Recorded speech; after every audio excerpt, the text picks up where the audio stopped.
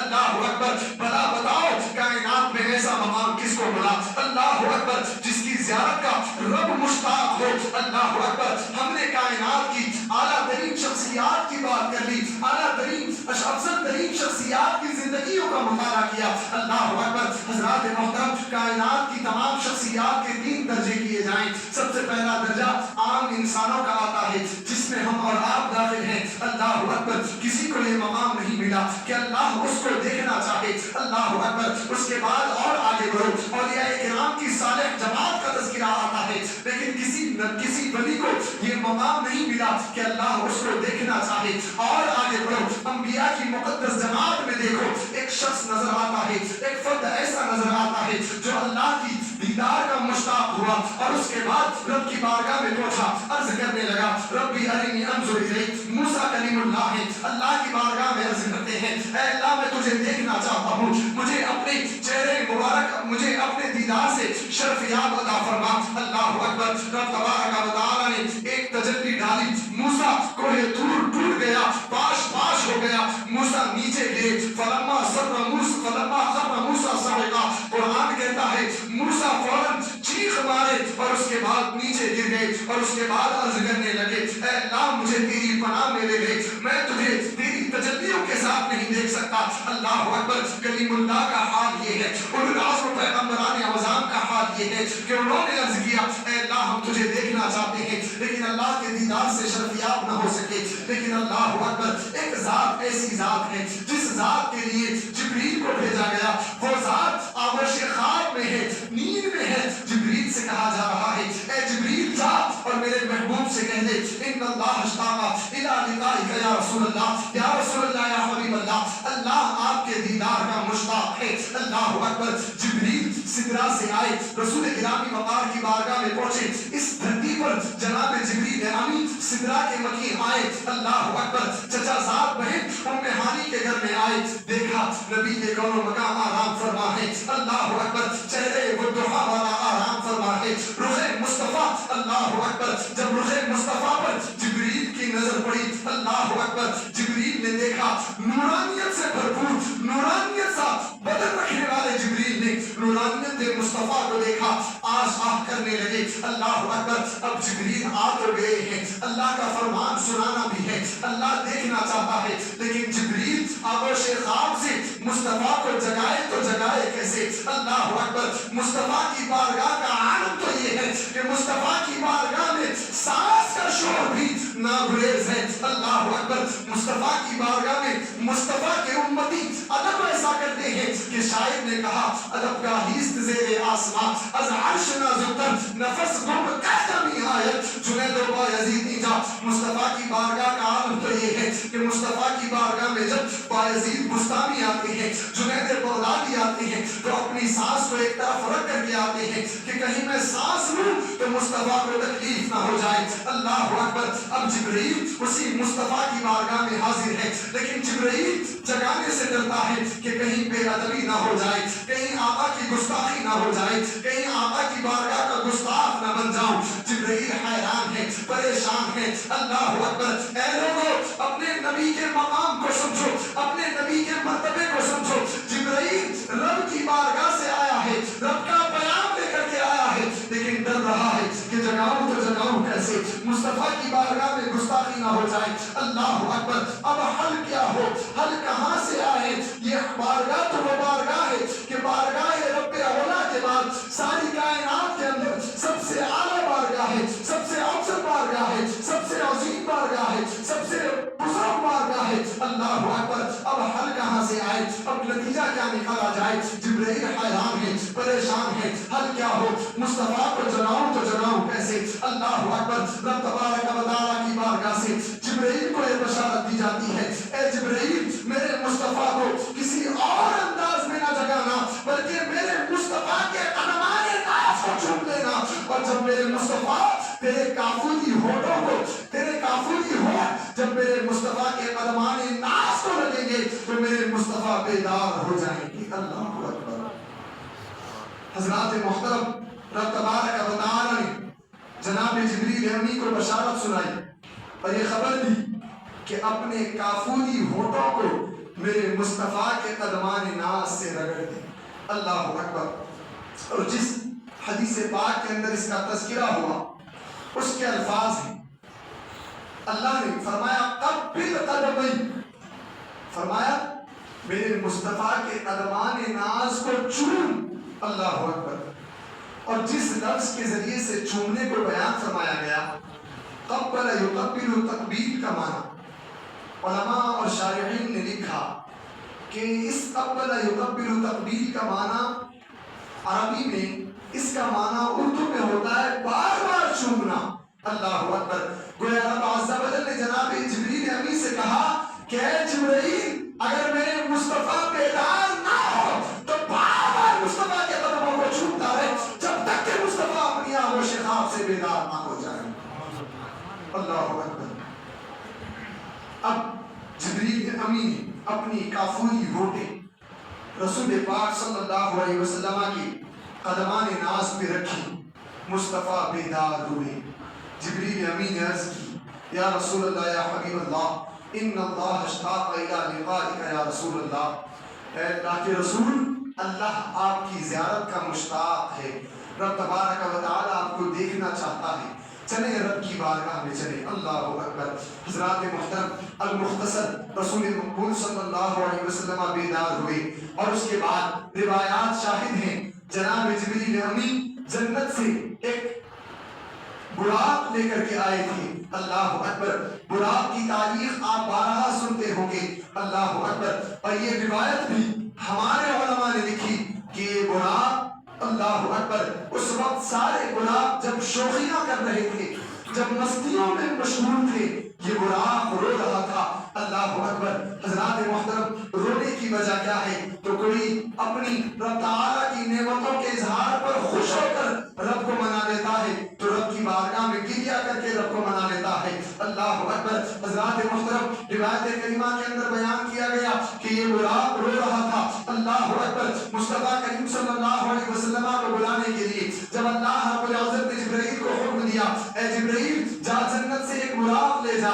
جبرائیل جنت کے براقوں کے پاس آئے, دیکھا سارے براق شوخیوں میں مشغول ہیں. اللہ اکبر. ایک براق رو رہا ہے. اللہ اکبر. جبریل امی نے پوچھا اے براق روتا کیوں ہے؟ کیا نہیں جانتا آج آسمان سب خوش ہیں, آسمان والے بھی خوش ہیں. اللہ اکبر. رسول پاک کی آمد کا دن ہے, تو کیوں روتا ہے؟ جبریل اس براق نے کہا اے جبریل یقیناً سارے شوخیاں منا رہے ہیں لیکن سب کی حسرت ایک ہے, لیکن نتیجہ کسی ایک کو حاصل ہونے والا ہے. اللہ اکبر. اور اب میں اسی حسرت و یاس میں رو رہا ہوں کہ وہ ایک میں ہو پاتا ہوں یا نہیں ہو پاتا ہوں. اللہ اکبر. حضرات محترم, کوئی کس انداز میں رب کو منا لیتا ہے, کوئی کس انداز میں رب کو منا لیتا ہے. اللہ اکبر. کوئی کسی اور کسی طریقے کار سے اپنے محبوب کو منا لیتا ہے, کوئی کسی اور طریقے کو استعمال کر کے اپنے محبوب کو منا لیتا ہے. ایک حکایت بیان کی گئی. اللہ اکبر. محمود غزنوی بڑے بادشاہ گزرے ہیں. اللہ اکبر. ایسے عظیم بادشاہ کہ سیدی سرکار سالار مسعود غازی علیہ رحمت و رضوان کے آپ ماموں ہیں, سلطان سبکتگین کے فرزند ہیں. اللہ اکبر. محمود غزنوی جب رسول پاک صلی اللہ علیہ وسلم کی بارگاہ میں پہنچے, اللہ اکبر, اپنا شاہی لباس اتار دیا اور اس کے بعد فقیروں کا لباس پہنا اور اپنے کندھے پر مشکیزہ اٹھایا اور مشکیزہ اٹھا کر اللہ اکبر رسول پاک کے حرم شریف کے اندر لوگوں کو آب زمزم سے سیراب کرنے لگے. کسی شخص نے آپ کو دیکھا اور پہچان لیا, کہا آپ محمود غزنوی ہیں نا, غزنہ کے بادشاہ ہیں نا. اللہ اکبر. محمود غزنوی کہنے لگے ہاں میں غزنوی ہوں, میں محمود ہوں, میں بادشاہ ہوں. اس نے پوچھا فقیرانہ لباس کیوں؟ اللہ اکبر. محمود غزنوی کہتے ہیں اس در میں آیا ہوں جہاں پر تاجدار بھی اپنا کاسا لیے بھیک مانگتے ہیں, فلہذا میں یہاں پر فقیر بن کر حاضر ہوا ہوں. اللہ اکبر. پھر تھوڑی دیر بعد اس شخص نے دیکھا شہنشاہ مصر کا بادشاہ اپنی پوری آب و تاب کے ساتھ, اپنی ٹھاٹ کے ساتھ, اپنی شان و شوکت کے ساتھ, اپنے اقبال کے ساتھ, اپنی بلندیوں کے ساتھ, اپنے عمدہ لباس کے ساتھ, اپنے عروج کے ساتھ, اپنے شاہانہ روب و دبدبے کے ساتھ رسول پاک صلی اللہ علیہ وسلم کی بارگاہ میں آیا. اس شخص نے پوچھا اے شہنشاہ مصر, اس اعلیٰ دربار میں, اس آقا کونین کے دربار میں تو اپنی شہنشاہی کے ساتھ آیا ہے, تو اپنی بادشاہت کے ساتھ آیا ہے, تو اپنی سلطانی کے ساتھ آیا ہے. اللہ اکبر. وہ بادشاہ کہتا ہے یہ سب کچھ تو رسول پاک کا عطا کیا ہوا ہے, تو رسول پاک کو دکھانے کے لیے آیا ہوں. اللہ اکبر. حضرات محترم, حسن نیت ہے لیکن دونوں کا طریقہ مختلف ہے. دونوں رسول پاک کی رضا چاہتے ہیں لیکن طریقہ مختلف ہے. اسی دور سے سارے براق شوخیاں کر کے رسول پاک کو منانا چاہتے تھے, لیکن یہ براق رو کر مصطفیٰ کو منانا چاہتا تھا. اللہ اکبر. اور ساروں کی شوخیاں کچھ کام نہ آئی, اس براق کا رونا رب کی بارگاہ میں کام آ گیا. اللہ نے جبریل کو حکم دیا کہ اس براق کو لے جاؤ. اللہ اکبر. اس براق کا انتخاب ہوا, رسول پاک کی بارگاہ میں لایا گیا. رسول پاک جب براق پر چلنے لگے, اب تک جو براق رو رہا تھا, اب وہ جو براق مستیاں کرنے لگا, شوخیاں کرنے لگا. اللہ اکبر. حضرات محترم, المختصر. پھر جب براق رسول پاک صلی اللہ علیہ وسلم کی بارگاہ میں پیش کیا گیا, آقا کریم صلی اللہ علیہ وسلم اس براق پر جلوہ بار ہوئی. ایک روایت کریمہ کے تحت ایک روایت یہ بھی اس وقت کے اندر بیان کی گئی کہ رسول گرامی مقام صلی اللہ علیہ وسلم نے براق پر سوار ہونے سے قبل, معالج النبوہ کی یہ روایت ہے, آپ نے رب کی بارگاہ میں عرض کیا کہ اللہ میری امت آنے والی ہے. اللہ اکبر. میری امت گناہگار ہوگی تو اس گناہگار امت کا عالم کیا ہوگا؟ کیا اس کی خطاؤں کو معاف کیا جائے گا؟ کیا اس کے گناہوں کو معاف کیا جائے گا؟ اللہ اکبر. تو اس وقت رب تبارک و تعالیٰ نے اپنے حبیب سے یہ وعدہ کیا, یہاں جو پیمان دیا کہ میں آپ کو اختیار دوں گا کہ تم جس کی چاہو شفاعت کرو. اللہ اکبر. اور ایک روایت کے اندر آیا جبریل نے اس وقت عرض کیا یا رسول اللہ, یا حبیب اللہ, یہ وعدہ فرما لیں کہ کل روز قیامت جب آپ کی امت پل صراط سے گزرے گی تو جبریل کو اپنے پر بچھانے کا موقع دیا جائے گا. اللہ اکبر. اور رسول پاک صلی اللہ علیہ وسلم نے جبریل سے یہ وعدہ فرما لیا. اسی کی عکاسی میرے امام کرتے ہیں, فرماتے ہیں پل سے ادار و راہ گزر کو خبر نہ ہو, جبریل پر بچھائے تو پر کو خبر نہ ہو. اور کانٹا میرے جگر سے نمے روزگار کا, یوں کھینچ لیجئے کہ جگر کو خبر نہ ہو, یوں کھینچ لیجئے کہ جگر کو خبر نہ ہو. حضرات محترم, رسول پاک صلی اللہ علیہ وسلم براق پر آپ سوار ہوئے اور اس کے بعد نبی پاک صلی اللہ علیہ وسلم مسجد حرام سے آپ نکلے. اللہ اکبر. معراج کا سفر ہے. رب تبارک و تعالیٰ کو, رب تبارک و تعالیٰ کی دعوت پر آقا کریم صلی اللہ علیہ وسلم اللہ اکبر براق پر سوار ہو کر کے نکلے حضرات محترم. پھر اس کے بعد سواری گزرتی گئی, راہ کٹتی گئی. اللہ اکبر, روایات شاہد ہیں, براق کی رفتار کا عالم آپ نے سنا ہوگا کہ جہاں تک نگاہ جاتی ہے وہاں تک براق جاتا تھا. حضرات محترم, اب سمجھنے کا مقام ہے, ہماری یہ بے نور آنکھیں کافی دور تک دیکھتی ہیں, تو مصطفیٰ کی بصارت اور بصیرت کا عالم کیا ہوگا. جہاں تک مصطفیٰ دیکھتے یہ بجلی جیسی براق والی سواری اللہ اکبر وہاں تک پہنچ جاتی. حضرات محترم, اس مقام پر ایک عظیم نقطہ یاد آتا ہے. براق یہ برق سے مشتق ہے. براق یہ برق سے مشتق ہے. عربی زبان کے اندر برق کہتے ہیں بجلی کو, برق بجلی کو کہا جاتا ہے عربی زبان کے اندر. تو برق سے براق لفظ بنایا گیا, یعنی براق کا گزرنا بجلی کے مانند ہوتا ہے. یعنی جس طرح سے بجلی کڑکتی ہے پھر غائب ہو جاتی ہے, اسی انداز میں براق کا گزرنا ہوتا ہے. اللہ اکبر. اب مصطفیٰ کی عظمت کا انکار کرنے والے اور مصطفیٰ کو اپنا جیسا کہنے والے اللہ اکبر جب مصطفیٰ کے برابر ہیں اور مصطفیٰ کے ہمسر ہیں تو تم بھی بجلیوں کا استعمال کیا کرو. اللہ اکبر. حضرات محترم, جب بجلی کا استعمال کیا جائے گا تو پھر معاملہ رفع دفع ہو جائے, بلکہ معاملہ ختم ہی ہو جائے. مصطفیٰ بجلی کا استعمال کریں اللہ اکبر اور اسی براق کو اپنی سواری بنائیں, اور تو جب انہیں اپنے جیسا کہتا ہے تو تو کیوں بجلی کو استعمال نہیں کرتا. حضرات محترم, المختصر مصطفیٰ کی عظمت و شان کا عالم یہ ہے کہ کائنات ہستی کے اندر جتنی روشنیاں ہیں وہ مصطفیٰ کی نورانیت کا چشمہ. حضرات محترم, المختصر جناب جبریل امین کے ہمراہ مصطفیٰ جان رحمت صلی اللہ علیہ وسلم وادی گزر رہے ہیں, معراج کی اس عظیم سفر مبارکہ کو پار کر رہے ہیں. پھر ایک وادی آئی جس وادی کو وادی ایمن بھی کہا جاتا تھا. جبریل نے روکا, کہا اے اللہ کے حبیب صلی اللہ علیہ وسلم, یہ آپ کی ہجرت گاہ مدینہ منورہ ہے, آپ یہاں پر 2 رکعت نماز پڑھیں. اللہ اکبر. حضرات محترم, اور پھر سفر معراج کی ابتدا حرم شریف میں نماز کے ذریعے سے بھی ہوئی. نماز پڑھنے کے بعد نبی کون و مقام صلی اللہ علیہ وسلم نے سفر معراج کو شروع فرمایا. پھر وادی ایمن میں مدینہ منورہ پہنچنے کے بعد رسول پاک صلی اللہ علیہ وسلم نے یہاں بھی 2 رکعت نماز ادا فرمائی.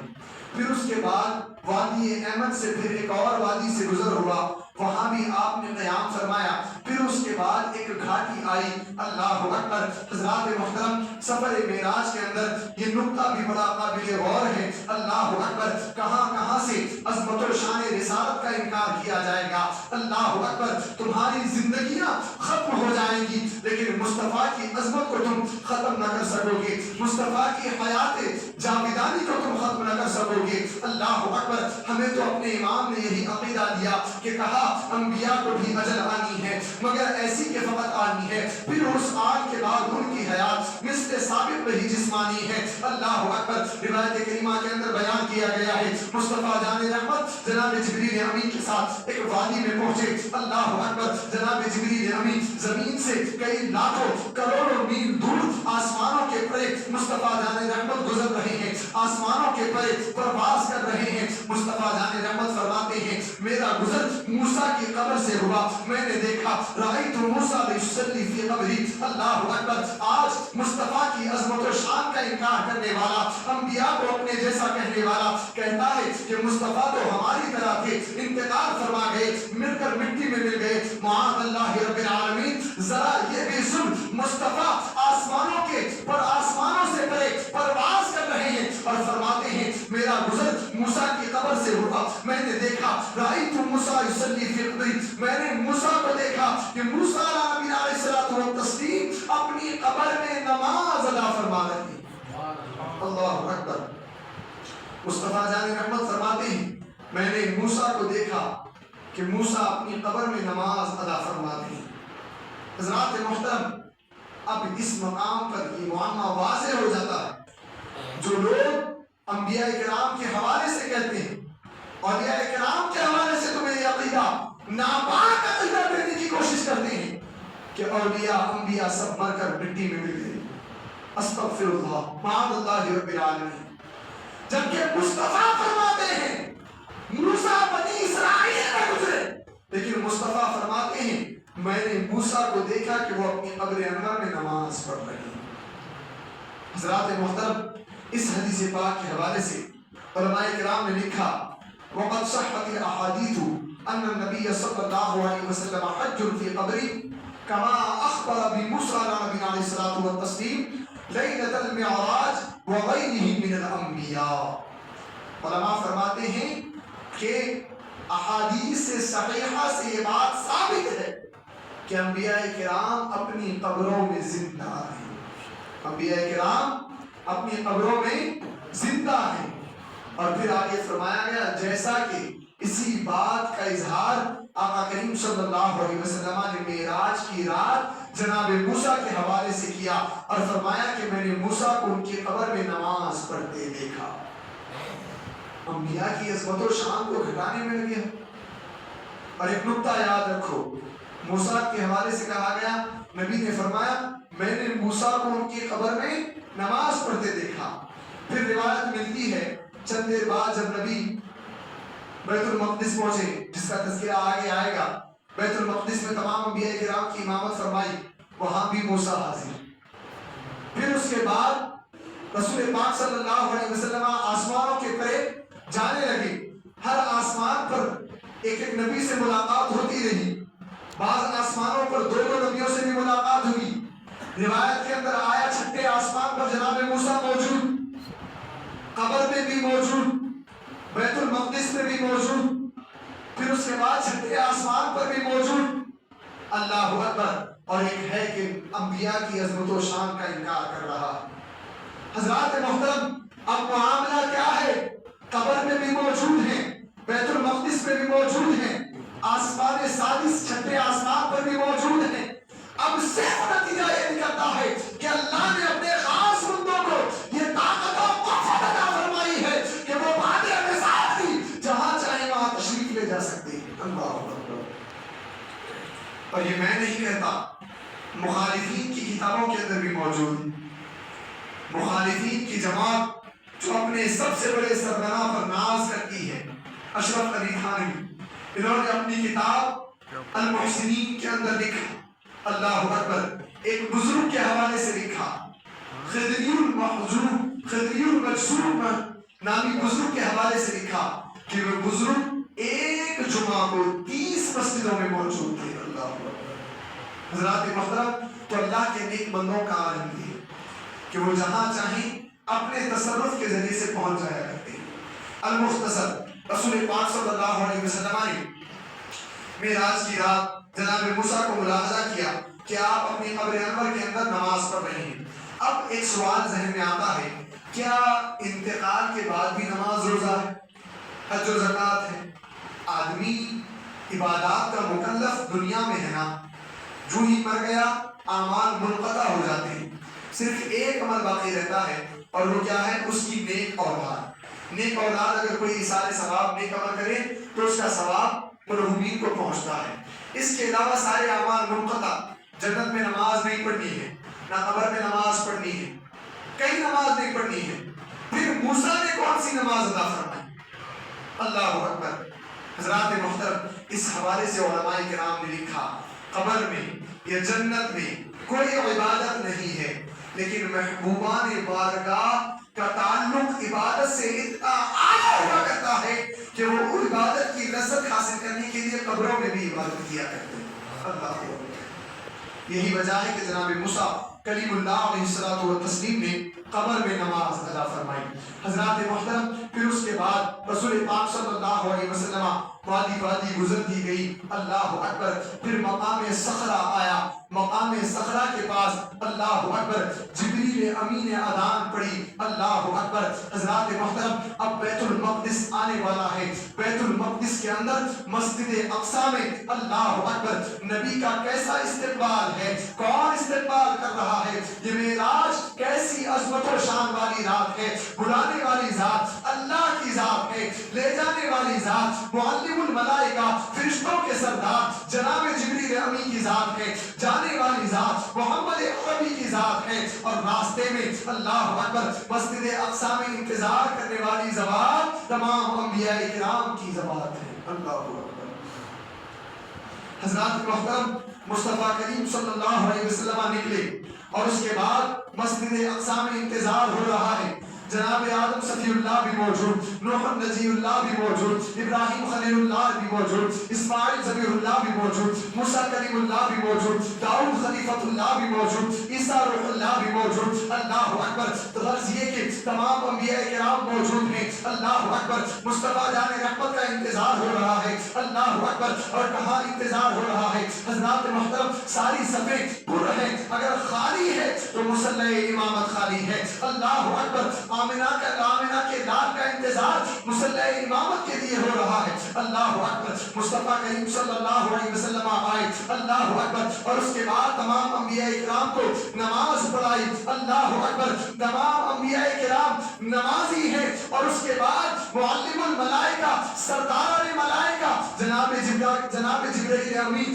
اس نماز کے مؤذن ہیں، آپ نے اذان پڑھی، اللہ اکبر۔ نماز کا عالم کیا ہے؟ اس نماز کا مؤذن سردار کل ملائکہ اور امام سردار کل انبیاء، اللہ اکبر۔ حضرات محترم تمام انبیاء کی امامت فرمائی، اللہ اکبر۔ اب معاملہ سمجھ میں نہیں آتا، کائنات میں جناب آدم پہلے آئے، جناب نوح پہلے آئے، جناب ابراہیم بھی پہلے آئے، موسیٰ کلیم اللہ بھی آئے، عیسیٰ روح اللہ بھی آئے، نبی سب سے اخیر میں آئے، لیکن اللہ اکبر مصلی امامت سب سے آگے ہے، سب سے آگے ہے، اور سب سے بڑا مقام ہے، سب سے افضل مقام ہے، سب سے اعلیٰ مقام ہے، سب سے عرفہ مقام ہے، لیکن آدم بھی آگے نہیں بڑھ رہے، موسیٰ بھی نہیں بڑھ رہے، عیسیٰ بھی نہیں بڑھ رہے، اللہ اکبر۔ لیکن سب سے آخر میں آنے والے آمنہ کے لال عبداللہ کے دلارے رسول گرامی مقام صلی اللہ علیہ وسلم سب سے اخیر میں آئے، لیکن سب سے آگے مصلی امامت پر بڑھ رہے ہیں، اللہ اکبر۔ اس مقام پر علماء نے فرمایا کہ یہاں پر نکتہ یہ تھا، نبی کی بعثت سب سے اخیر میں ہوئی تو کوئی یہ نہ سمجھے کہ مصطفیٰ کریم صلی اللہ علیہ وسلم کو آمنہ کے لال کو سب سے اخیر میں بھیجا گیا ہے، تو اس کا یہ مطلب نہیں کہ وہ سب سے ادنا ہے، بلکہ مصلی امامت پر چڑھا کر کے یہ بتایا گیا کہ آمنہ کے لال سب سے افضل و اعلیٰ ہے۔ اسی لیے میرے امام کہتے ہیں نماز اقصی میں تھا یہی سر، آیا ہو مانی یہ اول آخر۔ اقصی کی نماز کا راز یہ تھا کہ اول و آخر کا معنی ظاہر ہو جائے، اول و آخر کا معنی ظاہر ہو جائے۔ فرماتے ہیں نماز اقصی میں تھا یہی سر، آیا ہو مانی یہ اول آخر، کہ دست بستہ پیچھے حاضر جو سلطنت آگے کر گئے تھے، اللہ اکبر۔ تمام انبیاء کرام کو پہلے بھیجنا صرف اور صرف امور سلطنت کی درستگی کے لیے تھا، اور اخیر میں بادشاہ کو بھیجا گیا، اللہ اکبر۔ حضرات محترم اسی کو شاعری میں سے ڈاکٹر اقبال نے بھی بیان کیا، کہا نگاہ عشق و مستی میں وہی اول وہی آخر، وہی قرآن وہی فرقان، وہی یاسین وہی طٰہٰ، اللہ اکبر۔ حضرات محترم المختصر رسول پاک صلی اللہ علیہ وسلم نے یہاں پر معراج کی رات مسجد اقصی میں نماز ادا فرمائی، تمام انبیاء کرام کی امامت فرمائی، پھر اس کے بعد آپ وہاں سے نکلے۔ حضرات محترم اب مسجد اقصی تک تو سواری کا معاملہ تھا اور اس کائنات ہستی کا معاملہ تھا، اب یہاں سے یعنی مسجد اقصی کے بعد نبی کا سفر معراج اوپر کی جانب ہوا۔ روایت کے اندر آیا نبی خود فرماتے ہیں ثم عرج بی، پھر اس کے بعد مجھے وہاں سے اوپر لے جایا گیا۔ المختصر نبی کون مکان صلی اللہ علیہ وسلم جبریل کے ہمراہ، اللہ اکبر، اب جب مسجد اقصی سے نکلے تو اس کے بعد اللہ اکبر آسمانوں کے قریب نکلتے گئے اور اس کے بعد گزرتے گزرتے آسمانوں پر پہنچے. آسمانوں پر انبیاء کرام سے ملاقات ہوئی. پھر سدرۃ المنتہا پہنچے. اللہ اکبر. حضرات محترم، سدرۃ المنتہا یہ ایسا مقام جس مقام تک جناب جبریل امی کی رسائی، اس کے بعد جناب جبریل امی کے لیے بھی اللہ اکبر اس کے آگے جانا ممنوع. اس مقام کو سدرۃ المنتہا کہا گیا. سدرۃ المنتہا تک پہنچے اور اس کے بعد جناب جبریل امی سے نبی نے فرمایا چلے. اللہ اکبر. جناب جبریل امی عرض گزار ہوتے ہیں یا رسول اللہ یا حبیب اللہ یہ میری انتہا ہے. اور اسی کو شیخ سعدی علیہ الرحمہ نے اپنی مایہ ناز شہرا آفاق کتاب بوسطہ کے اندر بیان فرمایا. کہا اگر یکسرے موئے برتر پرم فروغ تجلا بسو زلزلم. جبریل امی نے عرض کی یا رسول اللہ یا حبیب اللہ اب اگر ایک قدم بھی جبریل آگے بڑھاتا ہے تو تجلی کی روشنیاں جبریل کے سارے پاؤں کو جلا کر خاکستر کر دے گی. اللہ اکبر. المختصر یہ کہ جناب جبریل امی نے وہاں ساتھ چھوڑ دیا اور مصطفیٰ کریم اب اکیلے تنے تنہا اللہ اکبر راہگیر بنتے نظر آ رہے ہیں. اسی کو میرے امام نے کہا سراغ عین و متا کہاں تھا، نشان ایف و ادا کہاں تھا، نہ کوئی راہی نہ کوئی ساتھی، نہ سنگ منزل نہ مرحلے تھے. اللہ اکبر. کتنی جامعیت کے ساتھ میرے امام نے بیان فرمایا. اللہ اکبر. میرے امام کہتے ہیں نشان کیف و ادا کہاں تھا، فرماتے ہیں سراغ عین و متا کہاں تھا. سمجھنے کی بات ہے. اعلیٰ حضرت فرماتے ہیں عین کہتے ہیں کہاں کو، عربی میں عین کہتے ہیں کہاں کو. کسی شخص کو کہنا ہو کہ کہاں جا رہے ہو تو کہا جائے گا این تذهب. تو مطلب اینا کا مطلب ہے کہاں، اور کیف کا مطلب ہے کیسا. اللہ اکبر. کیف کا مطلب کیسا، اینا کا مطلب کہاں، اور اس کے بعد الا کا مطلب تک ہوتا ہے. جیسے کہ کوئی شخص کہے میں یہاں تک جا رہا ہوں تو الا کا مطلب تک. اور اس کے بعد راہی کہتے ہیں راہ دیکھنے والا، ساتھی کہتے ہیں ساتھ رہنے والا، اور سن کے منزل کہتے ہیں اس پتھر کو جس پتھر پر راستے کی علامتیں لکھی جاتی ہیں کہ راستہ اور کتنا ہے، کتنا فاصلہ اور طے کرنا پڑے گا. اب میرے امام کہتے ہیں سراغ عین و متا کہاں تھا. نبی معراج کو گئے تو ایسے مقام پر گئے جہاں جس مقام کے اندر کہاں تک یہ سب کچھ نہیں تھا. لامکان میں کوئی چیز نہیں ہوتی. لامکان کس کو کہتے ہیں؟ ایسا مکان جس کو مکان بھی نہیں کہا جا سکتا، ایسی جگہ جس کو جگہ بھی نہیں کہا جا سکتا. اسی کو میرے امام نے بیان فرمایا. کہتے ہیں سراغ عین و متا کہاں تھا، نشان کیف و ادا کہاں تھا، نہ کوئی ساتھی نہ کوئی راہی نہ سن کے منزل نہ مرحلے تھے. اللہ اکبر. اب بات عقل میں آتی ہی نہیں. اللہ اکبر. ایسے مقام پر گئے جس مقام کو مقام بھی نہیں کہا جا سکتا، تو بات ذہن میں کیسے آئے؟ گئے کہاں؟ لامکان میں کس کو کہا جا سکتا ہے؟ تو نبی گئے کہاں؟ اللہ اکبر.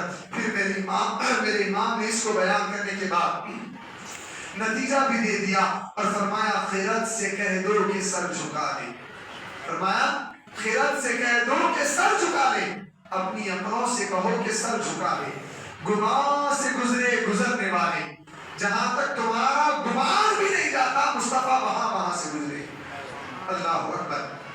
کسے بتائے کدھر گئے تھے. حضرات محترم، تو معراج کا فلسفہ، معراج کا معاملہ یہ ہے کہ یہ عقل میں آنے والی چیز نہیں ہے. اور معراج مصطفیٰ کریم کا معجزہ ہے نا، اور معجزے کی تعریف کے اندر کہا گیا کہ معجزہ سمجھ میں نہیں آتا. تو اب اگر کوئی اپنی ذہنیت کے دریچے کھول کر مصطفیٰ کی معراج کا انکار کرتا ہے تو وہ کلام اللہ کا انکار کرتا ہے، مصطفیٰ کے دین کی بنیادی تعلیمات کا انکار کرتا ہے. حضرات محترم، اس لیے کہ معجزہ تو کہا ہی اس کو کہا گیا جو سمجھ میں نہ آتا ہو. المختصر. خیرت سے کہہ دو کہ سر جھکا لے، گمان سے گزرے گزرنے والے، پڑے ہیں یا خود جہت کو ڈالے، کسے بتائے کہاں گئے تھے. جہت بھی نہیں ہے. مصطفیٰ کریم جہاں گئے، اب ہم جیسے رہتے ہیں تو ایک اوپر ہے، ایک نیچے ہے، ایک دایاں ہے، ایک بایاں ہے، ایک آگے ہے ایک پیچھے ہے، لیکن وہ مقام ایسا ہے کہ جہاں پر اوپر نیچے یہ جہت بھی نہیں ہے، کیونکہ اللہ جہت سے بھی پاک ہے۔ بڑی نفیس گفتگو ہے۔ اللہ جسم سے بھی پاک ہے، اللہ جگہ سے بھی پاک ہے، اللہ جہت سے بھی پاک ہے۔ جتنی چیزیں ہمارے لیے ضروری ہیں اللہ ان ساری چیزوں سے پاک ہے۔ اللہ کو دیکھا جائے گا، مصطفیٰ کریم نے دیکھا، قیامت کے دن مومنین کو دکھایا جائے گا، اللہ کو اللہ کے دیدار کا شرف عطا ہوگا، لیکن کیسا ہے، کس طرح دیکھا جائے گا، کچھ نہیں کہا جا سکتا۔ کس مرحلے میں دیکھا جائے گا، یہ کسی کے اندر اتنی طاقت و قوت نہیں 14 صدیوں کے اندر کہ اس نے اس پر قلم چلایا۔ کس جہت میں دیکھا جائے گا، اللہ اکبر۔ شیخ سعد الدین تفتازانی نے لکھا، اذا لم یکن فی مکان لم یکن جہاد۔ اللہ کے لیے جب مکان ثابت نہیں تو اللہ کے لیے جہت بھی نہیں۔ اللہ اکبر۔ تو اللہ جہت سے بھی پاک ہے۔ حضرات محترم، کئی بزرگوں کے بارے میں آیا کہ وہ رات کو خواب میں رب تبارک و تعالیٰ کا دیدار انہیں ہوتا، لیکن صبح ہوتے ہوتے بھول جایا کرتے۔ امام اعظم کو نماز کے اندر رب کا دیدار ہوا، لیکن اللہ اکبر نماز سے فراغت کے بعد کچھ یاد نہیں رہے۔ تو رب کے دیدار کا معاملہ یہ المختصر مصطفیٰ کریم کی خصوصیت یہ ہے کہ صرف مصطفیٰ کریم کو آپ کی ماتے کی آنکھوں سے رب کا دیدار ہوا۔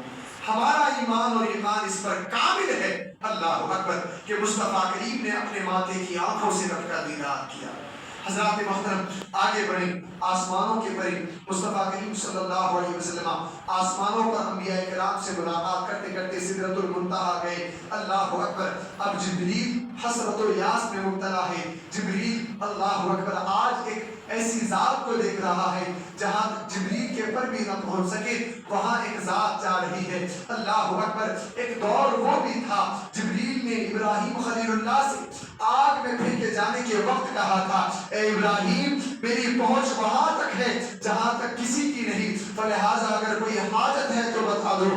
اللہ اکبر۔ ابراہیم کی جبین ناز کے اندر مصطفیٰ کریم نے جبریل کے ان الفاظ کو ملاحظہ کیا تھا، لیکن آج عالم یہ ہے کہ جبریل کو مصطفیٰ فرما رہے ہیں، اے جبریل اگر کوئی نیک تمنا کا اظہار کرتا ہے تو کر دے، اس لیے کہ میری پہنچ آج وہاں ہے جہاں تک تیری بھی پہنچ نہیں ہے۔ اللہ اکبر۔ مصطفیٰ کریم صلی اللہ علیہ وسلم وہاں سے پھر ایک سواری جس کو رفرف کا نام دیا گیا، اللہ اکبر، وہ رفرف سواری سبز رنگ کی سواری تھی، ایسی سواری تھی کہ جس کی روشنی کے سامنے سورج بھی مدھم نظر آ رہا تھا۔ مصطفیٰ کریم صلی اللہ علیہ وسلم اس سواری کے ذریعے سے اللہ اکبر آپ نے معارج طے کیے، منازل طے کیے، مراحل طے کیے، معالم طے کیے، اور اس کے بعد عرش بری تک پہنچے۔ عرش بری تک پہنچے۔ اللہ اکبر۔ روایات شاہد ہیں جب مصطفیٰ کریم صلی اللہ علیہ وسلم عرش بری پہنچے، روایت کریمہ کے اندر آیا تمسک العرش بأدیابہ، تو عرش بری نے، اللہ اکبر، عرش اعظم نے مصطفیٰ کے دامن کرم کو تھام لیا۔ حدیث پاک کے الفاظ ہیں، ادیاب کہتے ہیں کسی بھی شخص کے جبے قبے یا کپڑے کے ذریعے سے لٹکنے والے کپڑے کو، اللہ اکبر، دامن کو کہا جاتا ہے۔ حدیث کے الفاظ ہیں تمسک العرش بأدیابہ، اور تمسک کہتے ہیں مضبوطی کے ساتھ تھام لینا۔ الفاظ بیان کیے گئے حدیث کے، تمسک العرش بأدیابہ، عرش نے مصطفیٰ کریم کے دامن کرم کو پکڑ لیا، اور جب دامن کرم سے وابستہ ہوا تو مصطفیٰ کریم صلی اللہ علیہ وسلم عرش بری پر جلوہ بار ہوئے۔ اللہ اکبر۔ عرش بری پر جلوہ بار ہوئے۔ میرے امام کہتے ہیں وہی لامکاں کے مکی ہوئے، سر عرش تخت نشی ہوئے، یہ نبی ہے جن کے ہیں یہ مقام، وہ خدا ہے جس کا مکان نہیں۔ یہ نبی ہے جن کے ہیں یہ مقام، وہ خدا ہے جس کا مکان نہیں۔ حضرات محترم، عرش اعظم پر جلوہ بار ہونے کے بعد مصطفیٰ کریم صلی اللہ علیہ وسلم اور آگے بڑھتے بڑھتے اللہ اکبر پھر ایک ایسا مکان آیا جس کو مکان نہیں کہا جا سکتا، لا مکان جس کو کہا گیا۔ یہ مکان، یہ جو تصور ہمارا ہے، اس تصور سے کئی دور، اس تصور سے عالی و خالی. حضرات محترم، کسی نسل انسانی کے تصور کے اندر اتنی طاقت و قوت نہیں، کسی نسل انسانی کے فہم و ادراک کے اندر، عقل و شعور کے اندر اتنا ادراک نہیں کہ مصطفیٰ کی اس منزل کا احاطہ کر سکے. کوئی اس منزل کا احاطہ نہیں کر سکتا. اسی لیے اس مقام کو لامکاں سے تعبیر کیا گیا. پھر لامکاں کے بعد حضرات محترم اختصار کے ساتھ لامکاں کے بعد پھر ایسے حجابات کا سلسلہ شروع ہوا. حجابات کا سلسلہ شروع ہوا. کہا گیا کہ 70,000 حجابات رسول پاک صلی اللہ علیہ وسلم نے پار کی. اور ایک حجاب سے دوسرے حجاب، حجاب کہتے ہیں پردے کو، ایک حجاب سے دوسرے حجاب کے درمیان کا راستہ 500 سال کی مسافت. اور پھر مصطفیٰ کریم کی حدیث پاک کے اندر آیا کہ ایک حجاب کی موٹائی، اس کا موٹاپا 500 برس کی مسافت. تو ایک حجاب کو پار کرنے کے لیے کلی طور پر تقریباً 1000 برس کی مسافت. مصطفیٰ کریم نے ایسے 70,000 حجابات کو پار کیا. اللہ اکبر. اور معراج کا عالم یہ تھا کہ جناب عائشہ فرماتی ہے اور کئی اشخاص نے کہا کہ مصطفیٰ کا بدن نازنین گرم تھا، مصطفیٰ کا بستر مبارک گرم تھا، مصطفیٰ کی کونڈی بھی ہل رہی تھی اور وضو کا پانی بھی ابھی تک گزر رہا تھا. اور مصطفیٰ کریم نے 70,000 حجابات پار کی. یہ حجابات تھے کیوں؟ یہ ساری چیزیں کیوں تھیں؟ یہ حجابات کیوں ڈالے گئے؟ حالانکہ یہ نور تو وہ نور ہے کہ اللہ نے اپنے نور سے اس نور کو پیدا فرمایا اور اس نور کے ذریعے سے کائنات کو پیدا فرمایا. تو میرے امام کہتے ہیں حجاب اٹھنے میں لاکھوں پردے، ہر ایک پردے میں لاکھوں جلوے. عجب گھڑی تھی کہ وصل و فرقت جنم کے بچھڑے گلے ملے تھے. اللہ اکبر. اور مصطفیٰ کریم میں یہ حجابات، یہ پردہ پوشیاں، یہ کائنات سے اٹھنا، کائنات سے جانا، انسان غور کرے یہ سب کیوں ہوا. حالانکہ مصطفیٰ کا عالم تو یہ ہے کہ میرے امام نے کہا وہی ہے اول، وہی ہے آخر، وہی ہے ظاہر، وہی ہے باطن. اسی کے جلوے، اسی سے ملنے، اسی سے اس کی طرف گئے. جلوے تو رب کے جلوے، اللہ اکبر. اسی کے جلوے، اسی سے ملنے، اسی سے اس کی طرف گئے. حضرات محترم، المختصر حجابات کا سلسلہ ختم ہوا.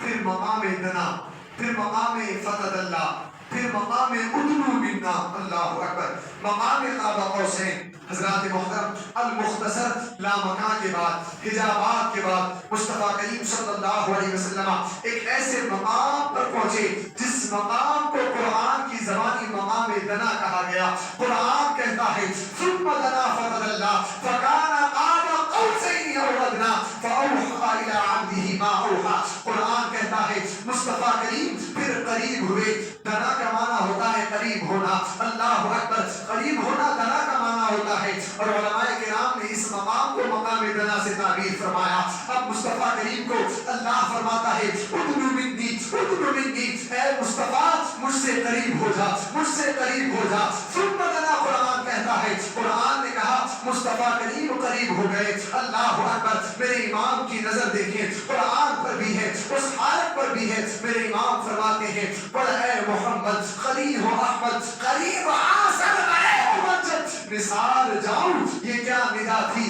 یہ کیا سما تھا، یہ کیا مزے تھے. مصطفیٰ کریم صلی اللہ علیہ وسلم کو رب فرما رہا ہے ادنو منی، مجھ سے قریب ہو جا. قرآن کہتا ہے مصطفیٰ قریب ہوئے. ثم دنا قریب ہوئے. پھر اس کے بعد کیا ہوا تو قرآن کہتا ہے فتدلی. مصطفیٰ کریم صلی اللہ علیہ وسلم قریب ہو گئے. اس کے بعد کیا ہوا تو قرآن کہتا ہے فکان قاب قوسین او ادنی. اب مصطفیٰ کریم اور رب عز و جل کا عالم یہ ہے کہ یہ دونوں کمان کے مثل ہو گئے. اللہ اکبر. جس طرح سے کمان ارد گرد آمنے سامنے ہوتی ہے، دو قوسین، دو کمان آمنے سامنے ہوتی ہے، اس طرح سے بالمشافہ یہ ملاقات ہوئی.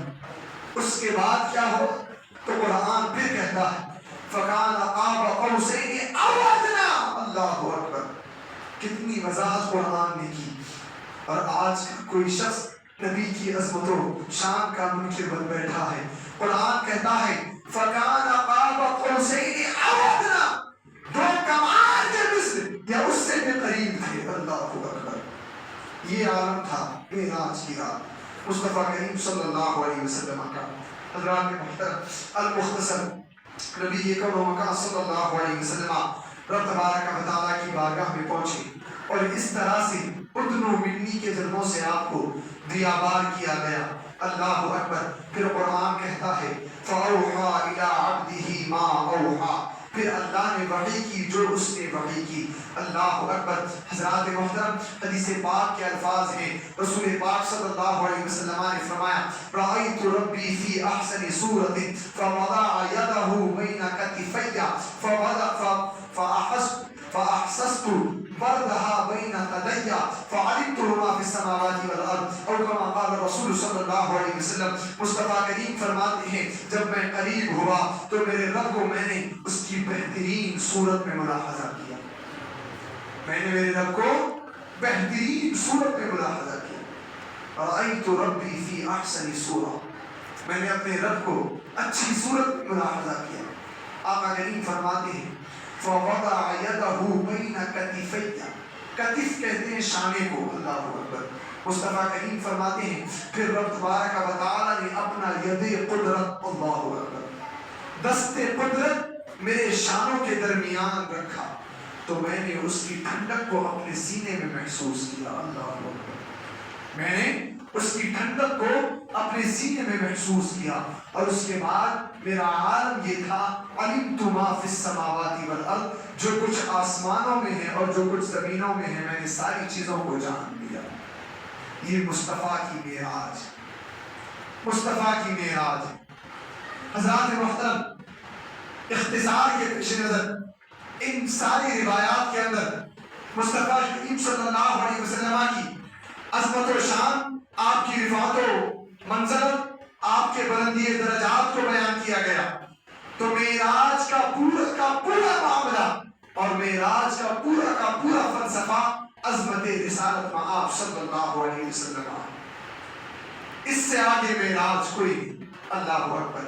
حضرات محترم اب آقا کریم صلی اللہ علیہ وسلم کی خلوت و جلوت میں رہنے والے ان کے اصحاب, ان کے یاران, ان کے اللہ اکبر تربیت یافتہ اہل بیت عظام اصحاب رسول صلی اللہ علیہ وسلم کی ارتقاء کا عالم دیکھو.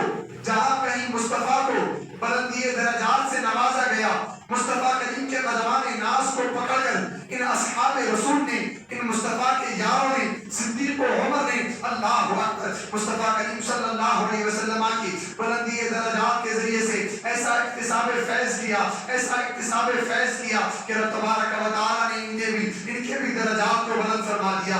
اللہ اکبر. مصطفیٰ کریم گئے معراج کی رات, معراج میں آپ کو تحائف عطا کیے گئے, معراج کی رات میں آپ کو نماز دی گئی, آپ واپس تشریف لے آئے. اللہ اکبر. حضرات محترم اور اس کے بعد آقا کریم صلی اللہ علیہ وسلم نے جناب ام ہانی کو بتایا کہ معراج کو رات گیا, آسمانوں کی سیر کی, جنت و دوزخ کو دیکھا, رب تبارک و تعالیٰ کا دیدار کیا. اللہ اکبر. ام ہانی نے کہا اس بات کو لوگوں کو نہ بتایا جائے, لوگ تمسخر کریں گے, لوگ مذاق بنائیں گے. مصطفیٰ کریم نے فرمایا میں حق بات بولنے میں ڈرتا نہیں, میں حق بات بولنے میں جھجکتا نہیں. اللہ اکبر. المختصر لوگوں کو جمع کیا گیا اور اس کے بعد مصطفیٰ کریم نے اس بات کا اظہار کیا.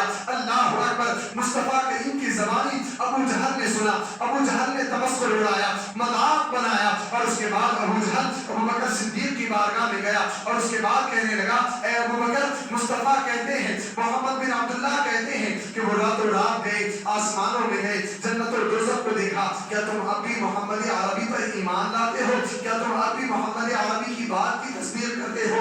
اللہ اکبر. صدیق کے ایمان کا استحکام دیکھے. اللہ اکبر. مصطفیٰ کریم کے اصحاب کا ایمان دیکھو. اللہ اکبر. حضرات محترم ایک ایسے شخص سے سنا جو فاسق ہے, فاجر ہے. ابو جہل نے خبر دی تھی لیکن ابو بکر صدیق نے کہا اگر مصطفیٰ فرماتے ہیں تو میں دل و جان سے اس بات کو مانتا. اللہ اکبر. ایمان تقدیر میں ہوتا ہے. اللہ جس کو نواز دے اس کو نوازتا ہے. پھر اللہ جس کو گمراہ کرنا چاہے پھر دنیا میں کوئی اس کو ہدایت دینے والا نہیں. حضرات محترم، اب کوئی یہ اعتراض نہ کرے کہ اللہ کیسے گمراہ کر سکتا ہے. تو ان کے اعمال کی بنیاد پر تقدیر کے انداز میں، جس کی تقدیر میں گمراہیت لکھی ہو، اور یہ لکھنا ان کے اعمال کی بنیاد پر ہوتا ہے، ایک علیحدہ گفتگو ہے. المختصر، اللہ جس کو ہدایت دے اسے کوئی گمراہ نہیں کر سکتا، اور جس کو اللہ گمراہ کر دے اسے کوئی راہ ہدایت نہیں دکھا سکتا. حضرات محترم، ابو جہل نے مصطفیٰ کی زبانی سنا لیکن کوئی اثر نہیں. ابو بکر صدیق نے ابو جہل کی زبانی سنا لیکن اثر ہی اثر ہے. تو ایمان تقدیر میں ہونا چاہیے، اسلام قسمت میں ہونا چاہیے، اور اس کے علاوہ صحیح عقیدہ تقدیر میں ہونا چاہیے. تب جا کر کے یہ ساری چیزیں ہیں. مصطفیٰ کریم کی زبان تو کروڑوں درجے زیادہ مؤثر ہے جناب، زیادہ درجے مؤثر ہے. پھر اس کے بعد جب اس نے ابو جہل نے مصطفیٰ کریم کی زبانی سنی تو کچھ اثر نہ ہو، لیکن ابو بکر صدیق نے ابو جہل کی زبانی سنی پھر بھی اثر ہوا. حضرات محترم، تو اس کا مطلب یہ ہے کہ گمراہیت اور ایمان کا تعلق انسان کی تقدیر کے ساتھ بھی ہوتا ہے. البتہ اسباب مرتب کرنا انسان کے قدرت میں ہوا کرتا ہے. پھر وہ جیسے اسباب مرتب کرتا جائے گا اس کے نتائج بھی ویسے نکلیں گے. جو کوئی گمراہیت کے اسباب مرتب کرے گا تو پھر وہ گمراہیت کی گھٹا ٹوپ تاریکیوں میں جا گرے گا، اور جو کوئی دین اسلام کو لے کر اچھائی کے اسباب مرتب کرے گا تو اس کا خاتمہ بالخیر ہوگا، اس کا حسن خاتمہ ہوگا. حضرات محترم، المختصر معراج کے اندر بیش بہا پند و نصائح بھی ہیں، بیش بہا دروس و نصیحت بھی ہیں، اور بیش بہا تحائف بھی ہیں. بس انسان کو غور کرنے کی ضرورت ہے.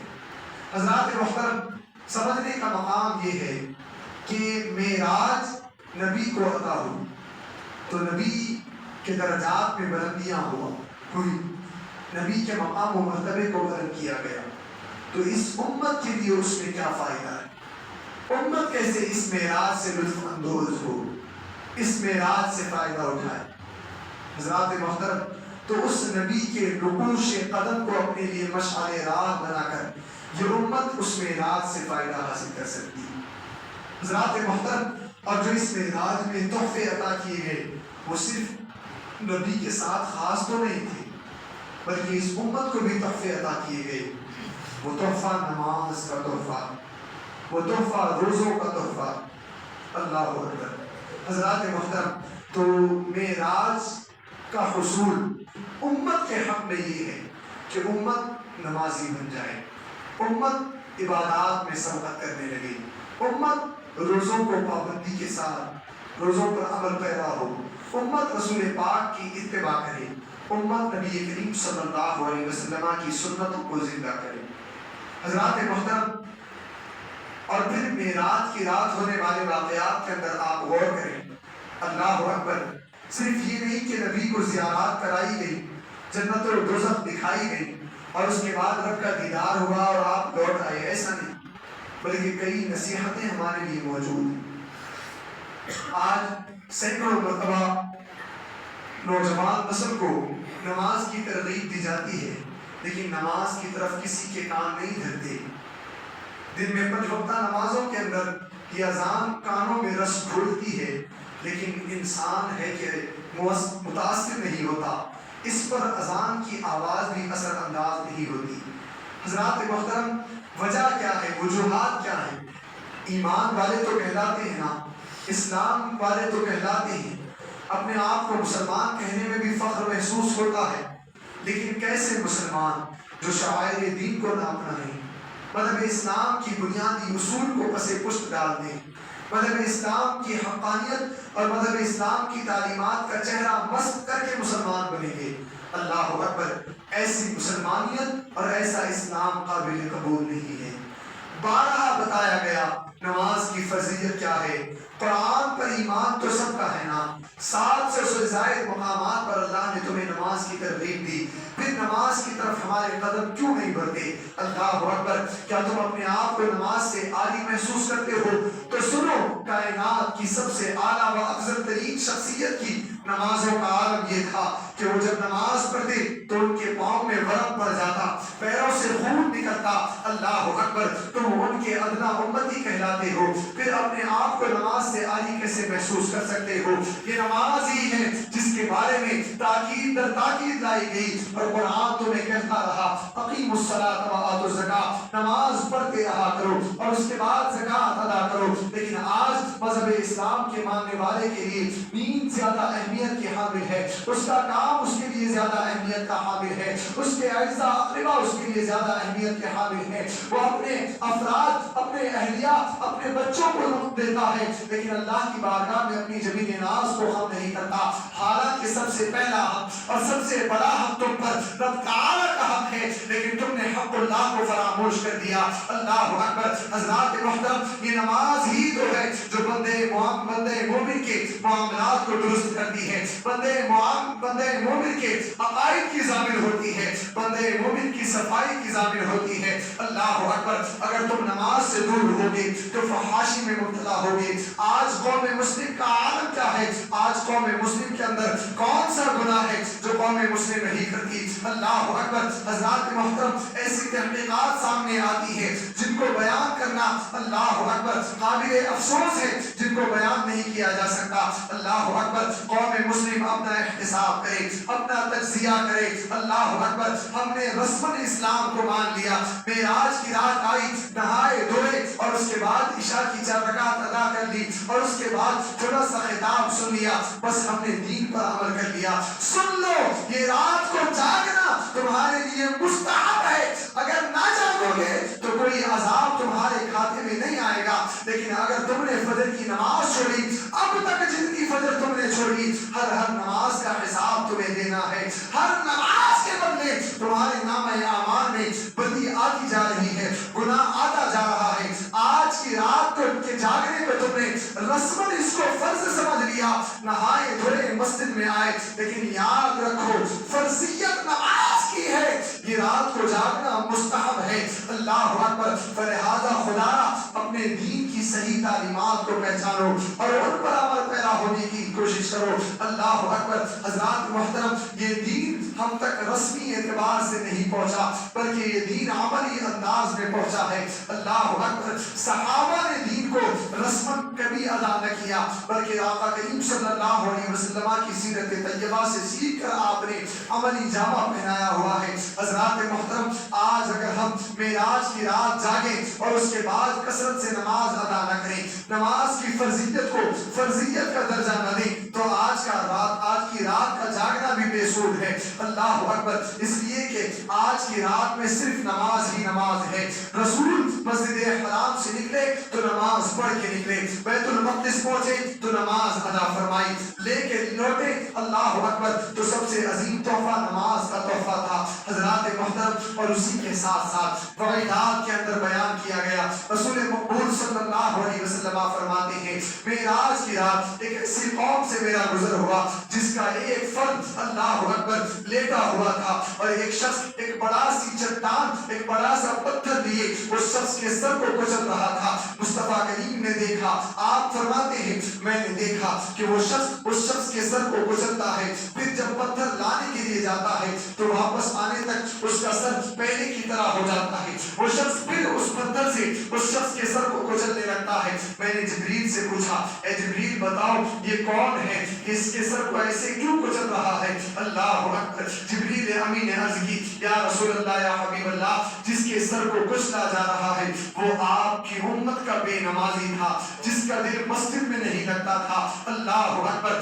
آج اس کو اس کے اس گناہ کا یہ وبال دیا جا رہا ہے، یہ جزا دی جا رہی ہے کہ قیامت تک اس کے سر کو کچلا جاتا رہے گا. اللہ اکبر. حضرات محترم، ترک نماز پر ایسی بڑی سخت وعید آئی. اللہ اکبر. حسن اعمال میں سبقت کریں، معراج کا یہی نظریہ ہے، معراج کا یہی تحفہ ہے. زکات ادا کریں، سال گزر جائے مال کی محبت دل سے نکالیں، زکوٰۃ ادا کریں۔ اللہ اکبر۔ معراج کے حوالے سے کہا گیا معراج کی رات مصطفیٰ کریم کا گزر ایک ایسی قوم سے ہوا جس نے اپنی اللہ اکبر مقام نجاست پر اللہ اکبر گوشت کے لتھڑے لگائے ہوئے تھے اور وہ جانوروں کی طرح خون اور پیپ پی رہے تھے اللہ اکبر، اور کانٹوں کا کھانا کھا رہے تھے۔ مصطفیٰ کریم نے جبریل امی سے پوچھا ہے جبریل یہ کون قوم ہے؟ تو جبریل نے عرض کی یا رسول اللہ یا حبیب اللہ یہ آپ کی قوم میں سے وہ افراد ہیں جو اپنے مال کی زکوٰۃ ادا نہیں کیا کرتے تھے۔ حضرات محترم، قرآن تمہیں یاد دلاتا ہے، بار بار کہتا ہے آؤ تو زکوٰۃ ادا کرو، لیکن مال کی محبت دل میں ایسی نقش ہو گئی ہے کہ ہم زکوٰۃ سے بچنے کی کوششیں کرتے رہتے ہیں۔ لیکن یاد رکھو قرآن کہتا ہے یوم یحمى علیہا فی نار جہنم فتقوی بہا جباہہم وجنوبہم وظہورہم۔ قرآن کہتا ہے جس دن کے، اس دن کو یاد کرو جس دن کے تمہارے مال کو آگ میں جلایا جائے گا اور اسی آگ کو اور اسی مال کے ذریعے سے تمہارے چہروں، تمہاری پیٹھوں اور تمہارے پہلوؤں کو داغا جائے گا۔ اللہ اکبر۔ آج مال کی محبت میں ہو، لیکن یہ چند دن کی زندگانی کے بعد جب طویل حیات آئے گی تو اس مال کی محبت میں پچھتاؤ گے۔ اللہ اکبر۔ زکوٰۃ کو ادا کریں، یہ بھی معراج کا ایک عظیم سبب ہے حضرات محترم۔ اور اسی کے ساتھ ساتھ آج ہمارے معاشرے کا ایک المیہ یہ بھی ہے کہ سود کو سود سمجھا نہیں جاتا۔ بارہا سود کی حرمت پر کئی مرتبہ خطاب بھی ہوا، کئی آیات قرآنیہ احادیث صحیحہ سے استدلال کر کے بتایا گیا کہ سود کی اقسام کتنی ہیں۔ سود کو جانو، اپنے کاروباروں کا تجزیہ کرو، اپنے کاروباروں کا احتساب کرو، جائزہ لو کہ کہیں ہم سود میں گرفتار تو نہیں۔ حضرات محترم، سود اتنی بری چیز ہے کہ اس کے حوالے سے علماء نے لکھا کہ سود کا کاروبار کرنے والے، سود میں پیسہ دینے والے، لینے والے اور اس معاملے کو لکھنے والے سارے کے سارے حرام کام کی مرتکب۔ اللہ اکبر۔ حضرات محترم، فلہذا ہم اپنا احتساب کریں، تجزیہ کریں کاروباروں میں کہ کہیں سود تو نہیں آ رہا۔ اللہ اکبر۔ اس لیے کہ معراج کی رات کے حوالے سے کہا گیا، آقا کریم فرماتے میرا گزر ایک ایسی قوم سے ہوا اللہ اکبر جنہیں چت لٹایا گیا تھا اور ان کے پیٹ کمروں کے مانند تھے۔ اللہ اکبر۔ ان کے پیٹ کمروں کے مانند تھے اور ان کے پیٹوں میں سانپ وغیرہ صاف باہر سے نظر آ رہے۔ میں نے جبریل سے پوچھا ہے جبریل بتاؤ یہ کون سی قوم ہے؟ جبریل عرض کرنے لگے یا رسول اللہ یا حبیب اللہ یہ آپ کی وہ قوم ہے جو سود لیتے تھے اور سود کھایا کرتے تھے۔ بندہ ہو حضرات محترم، آج کوئی بند و نصیحت، کوئی حدیث اگر ہمارے ایمان کو نہیں جھنجھوڑتی، آج اعمال میں احتساب اور اعمال کے تجزیے پر نہیں ابھارتی تو ہم اپنے ایمان کی خیر منائیں کہ کس حد تک ہم ایمان کے معاملے میں گر چکے ہیں۔ حضرات محترم، المختصر اس طرح کی بہت ساری روایات شب معراج کے حوالے سے بیان کی ہیں اور اسی کے ساتھ ساتھ حقوق العباد، ایک دوسرے کے معاملات میں ایک دوسرے کے ساتھ بہتری کرنا، ایک دوسرے کو معاف کرنا، ایک دوسرے کی عزت و ناموس کا خیال رکھنا، ایک دوسرے کی بھلائی سوچنا، ایک دوسرے کی امداد اور استعانت کرنا، یہ بھی ایمان کا بہت بڑا حصہ ہے۔ لیکن آج ہم نے اس کو فراموش کر دیا ہے۔ آج ہر انسان اپنی انا پرستی میں مشغول ہے، بلکہ عادت تو یہ ہے ایمانی اور اسلامی رشتہ اخوت کا کوئی خیال ہمیں نہیں۔ لیکن یاد رکھو ایک روایت اسی معراج کے حوالے سے بیان کی گئی، آقا کریم صلی اللہ علیہ وسلم نے فرمایا میں معراج کی رات، اور پھر قرآن کا درس بھی تو یہ ہے، قرآن کہتا ہے فاعفوا واصفحوا، لوگوں کو معاف کیا کرو، لوگوں سے درگزر کیا کرو۔ نبی کی حدیث پاک ہے صل من قطعک واعف عن من ظلمک، رشتہ توڑنے والوں سے رشتہ جوڑ اور جو تجھ پر ظلم کرے اسے معاف کر دے۔ وَقُلِ الْحَقَّ وَلَوْ عَلَى نَفْسِكَ، اور سچ بات کہ اگرچہ تیرے خلاف ہو. اور بھی کئی ایک روایات ہیں جس کے اندر عفو و درگزر کا حکم دیا گیا. لیکن معراج کی رات مصطفیٰ کریم کا گزر ایک ایسی قوم سے ہوا، اللہ اکبر، بلکہ بلند و بالا محلات سے ہوا. مصطفیٰ کریم فرماتے ہیں کہ جب میں ان محلات سے گزر رہا تھا تو میں نے دیکھا کہ ان محلات کے اوپر یہ آیہ کریمہ نقش تھی، وَالْعَافِينَ عَنِ النَّاسِ وَالْكَاظِمِينَ الْغَيْظَ وَالْعَافِينَ عَنِ النَّاسِ وَاللَّهُ يُحِبُّ الْمُحْسِنِينَ. اس کے اوپر لکھا ہوا لِلْكَاظِمِينَ الْغَيْظَ، غصہ پینے والوں کے لیے یہ محلات ہیں، وَالْعَافِينَ عَنِ النَّاسِ، اور لوگوں کو معاف کرنے والوں کے لیے یہ محلات ہیں. اور آگے لکھا تھا وَاللَّهُ يُحِبُّ الْمُحْسِنِينَ، اور اللہ احسان کرنے والوں کو پسند فرماتا ہے. حضرات محترم، اسی طور سے اس کو بھی ذہن نشین کریں. معراج کا ایک بڑا درس یہ بھی ہے، آپس میں اخوت کو بڑھاوا دیں، آپس میں محبت کو بڑھاوا دیں، ایمانی قوت کا اضافہ کریں. حضرات محترم، تمہارے معاملات اگر خراب ہو تو خراب ہو، لیکن ایمانی اعتبار سے وہ اللہ اور اس کے رسول کے یہاں ایمان والا ہے، عزت والا ہے. اس اعتبار سے تم اس کی عزت کرو، اس سے عفو و درگزر سے کام لو. حضرات محترم، یہ ایمان اور اسلام کا درس نہیں کہ سینکڑوں بلکہ ایام گزرتے جا رہے ہیں لیکن دو مسلمان اپنی آپسی رنجش کی بنیاد پر ایک دوسرے سے ناراض ہیں. یہ ایمانی اسلامی دعوت و تبلیغ نہیں. اس سے درس عبرت حاصل کریں وہ افراد جو اپنے خاندانی عائلتی اسری جھگڑوں کے اندر ایک دوسرے کے چہروں کو دیکھنا ناگوار کرتے ہیں. لیکن یاد رکھو اس کا جواب بھی رب کے یہاں دینا ہے. انا ہی تو ہے، میں کیوں جھکوں، اللہ اکبر. لیکن یاد رکھو اللہ کے رسول نے فرمایا من تواضع للہ رفعہ اللہ، جو اللہ کے لیے جھک جاتا ہے اللہ اس کو بلند کر دیتا ہے. جو اللہ کے لیے جھک جاتا ہے اللہ اس کو بلندی عطا فرماتا ہے. اگر بھائی بھائی سے ناراض ہے تو اللہ کی خاطر اللہ کی فرمان پر عمل کرتے ہوئے جھک جائیں، اللہ اکبر. اور اس حدیث پاک کے موافق کہ من تواضع للہ رفعہ اللہ، جو اللہ کے لیے جھک جائے اللہ اس کو بلند فرما دیتا ہے. جو اللہ کے لیے تواضع اختیار کرے گا اللہ اس کو بلندی عطا فرمائے گا. اللہ کے رسول نے فرمایا خیر المال العفو، فرمایا معاف کرنا بہت بڑی دولت ہے.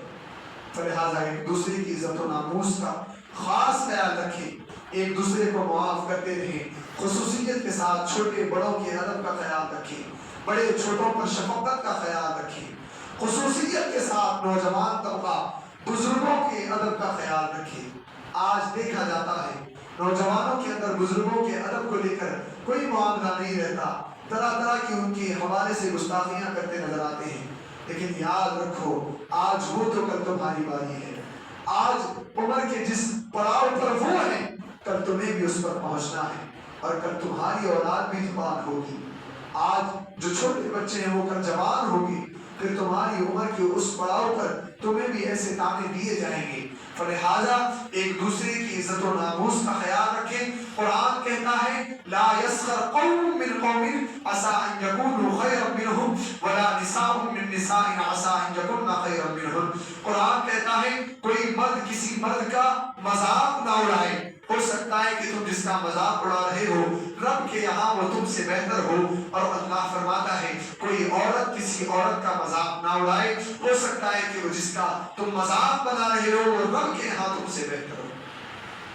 تو اس انداز میں ایک دوسرے کی عزت و ناموس کا خیال رکھیں. پھر اس کے بعد اللہ رب العزت کے لیے دوسروں کی استعانت کا ایک بڑا طریقہ کار قرض دینا اور اس کے بعد قرض کی تلافی کرنا. حضرات محترم، نیکیوں کو جب ہم اپنے ماحول کے اندر اپنے معاشرے کے اندر بڑھائیں گے تب جا کر کے معاشرہ صالح ہوگا. حضرات محترم، قرض اگر تم دیتے ہو کسی کو، اللہ اکبر، اس حوالے سے قرآن نے بھی بیان کیا ہے، حدیث رسول نے بھی بیان کیا ہے. قرض دینا بڑا اجر و ثواب رکھتا ہے. کسی ضرورت مند کو جب وہ مانگے تو دینا، اللہ اکبر، بڑا اجر و ثواب رکھتا ہے.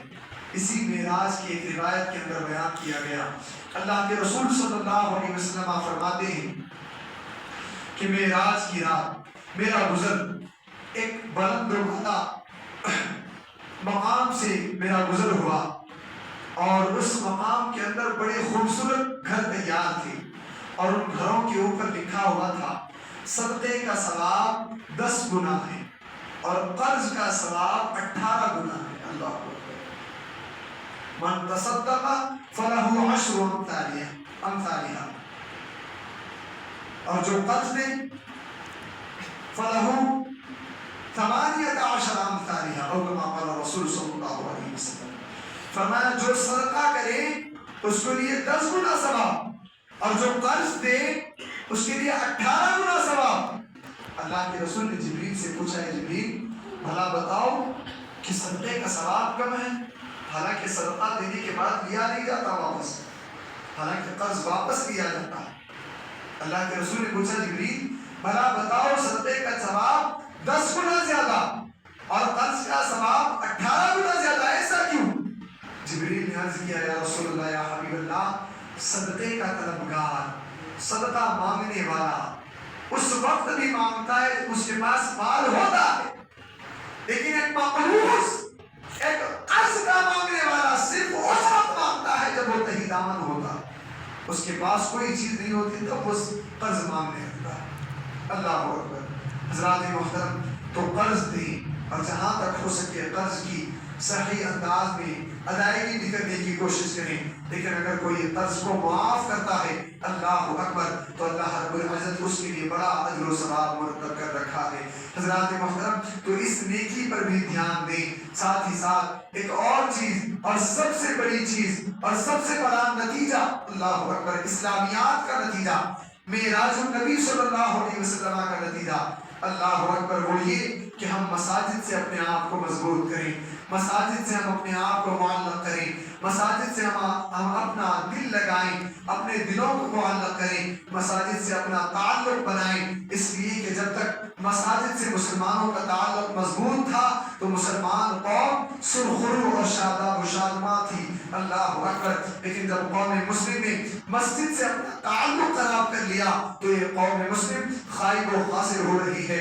حضرات محترم، آج ہم اپنی معاشرت کی زندگی کا جائزہ لیں، ہم اپنا تجزیہ کریں، ہم مسجد میں کب آتے ہیں؟ اللہ اکبر، پورا ہفتہ مسجد کی 1 سے 1.5 صف پوری ہوتی نظر آتی ہے، اللہ اکبر، اور جمعہ کے روز بھی ہمیں صرف 2 رکعت ادا کرنی ہوتی ہے، ہمیں وقت سے قبل مسجد آنے کی توفیق نہیں ہوتی، اللہ اکبر۔ کیا تم یہ سوچتے ہو کہ تمہاری مصروفیات تمہیں مسجد میں نہیں لے آتی، تمہارا کاروبار تمہیں مسجد میں نہیں لاتا، تمہاری مشغولیات تمہیں مسجد میں نہیں لے آتی، تمہارے اہل و عیال کی مصروفیت تمہیں مسجد میں نہیں لے آتی، لیکن سنو، ایسا ہرگز نہیں، بلکہ اللہ نے تمہیں توفیق نہیں دی کہ تم مسجد میں نہیں آ سکتے، اللہ اکبر۔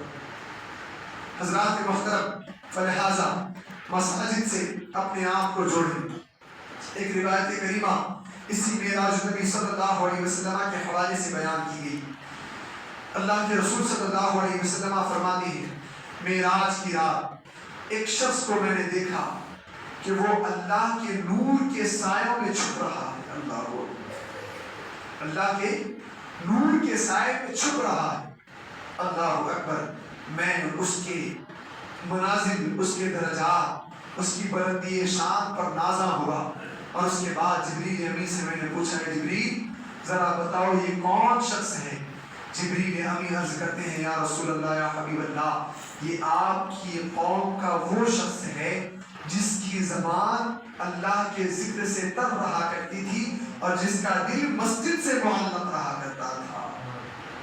فرمایا جس کی زبان اللہ کے ذکر سے تر رہتی تھی اور یہ جب کبھی باہر بھی نکل جاتا مسجد کے تو اس کا دل مسجد سے معلق رہتا، مطلب یہ کہ خواہشات امٹ پڑتی کہ کب واپس مسجد میں آؤں گا، اللہ اکبر۔ فلہذا اللہ نے اس کو اس کے اذکار خیر کے بدلے میں یہ جزا اور یہ ثواب عطا فرمایا ہے کہ آج وہ اللہ کے نور کے سایوں میں چھپ رہا ہے، اللہ اکبر۔ حضرات محترم، تو ساری معراج کا خلاصہ یہی ہے کہ ہم اپنے آپ کو مساجد سے جوڑیں، اپنے عقیدے کی سلامتی کے ساتھ، خصوصیت کے ساتھ اپنے عقائد پر زور دیں۔ اللہ اکبر۔ جہاں تک ممکن ہو سکے علماء کرام سے اپنی نشست و برخاست رکھیں، ان سے تعلق بنائیں، اور اس کے بعد اپنے عقیدوں کو سلامت رکھیں۔ حضرات محترم، آج ہمارے معاشرے کے اندر دیکھا یہ بھی گیا ہے کہ عقیدے کو کوئی اہمیت نہیں دی جاتی کہ ہاں وہ کر رہا ہے، چلو اس کے ساتھ معاملات صحیح نظر آ رہے ہیں تو وہ درست ہے۔ پھر ادھر آئے کہ ان کو دیکھا، ان کے ساتھ معاملات درست نظر آ رہے ہیں تو ان کے ساتھ ہو گئے۔ اللہ اکبر۔ ایسا ہرگز نہیں۔ ایمان عقیدہ اگر سلامت ہے تو سب کچھ سلامت ہے، اگر عقیدہ سلامت نہیں تو یہ ساری نمازیں یہ کچھ نہیں تمہاری بدنی ورزش کے علاوہ۔ حضرات محترم، تو آج دین کے اندر بھی بہت سارے چھپے فتنوں کو سمجھا جائے اور ان کی آزمائش سے اپنے آپ کو دور رکھیں۔ اللہ اکبر۔ اسلام کی نام پر جو غلط تعلیمات لوگوں کے اندر پیدا کی جا رہی ہیں اس سے بھی اپنے آپ کو بچائیں، اور اسلام کی بنیادی اور بے مس اللہ اکبر صحیح تعلیمات کی طرف آنے کی کوشش کریں۔ وقت کی قلت دامنگیر ہے، دوران گفتگو اگر کوئی غلطی خامی ہوئی ہو آپ تمام حضرات کو گواہ بنا کر توبہ کرتا ہوں۔ استغفر اللہ رب من کل ذنب واتوب الیہ۔ مولا میری توبہ کو قبول فرمائے۔ وآخر دعوانا الحمد للہ رب العالمین۔ السلام علیکم ورحمۃ اللہ تعالی وبرکاتہ۔